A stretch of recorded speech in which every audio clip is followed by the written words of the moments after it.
Butyrate might be the most important thing with your gut microbiome if you have ADHD. Let's talk about it. So this study dropped a few weeks ago and it was investigating why some children improved with the multivitamin and why some children didn't. They took the fecal samples and they investigated the different microbiota, and what they found was the only thing that predicted improvements in ADHD symptoms was increases in butyrate producing bacteria.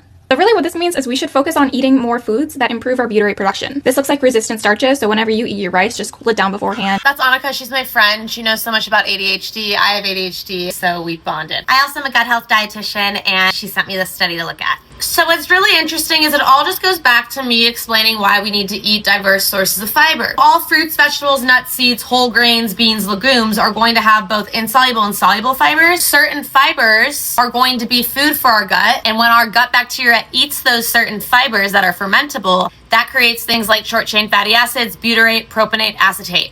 Those three short-chain fatty acids are so important for so many metabolic processes. So here's some more fiber sources that can help increase your butyrate production. Like she said, cooling your pasta, rice, or potatoes, that will create resistant starch. Green bananas have more resistant starch. And then there's things like garlic, onions, asparagus, chicory root, whole grains like oats or wheat bran, chia seeds, flax seeds, legumes, apples, citrus fruit. This study is not telling us that taking a micronutrient is going to help increase butyrate production. We do know that there's a connection between micronutrients and our gut health. There's studies on how riboflavin, which is vitamin B2, might help increase butyrate levels. And there's also studies looking at how magnesium, zinc, and other B vitamins can impact butyrate production, but we really don't have a lot of studies on that. There was also a lot of limitations because we didn't look at what the kids were eating or what their fiber intake was. Some kids were taking probiotics before they even did this study, and some had to go on antibiotics while they were on the study. Just so damn tricky because I've done a lot of stool tests, and if we're trying to look at one moment in time, you get a lot of information, but butyrate is going to be higher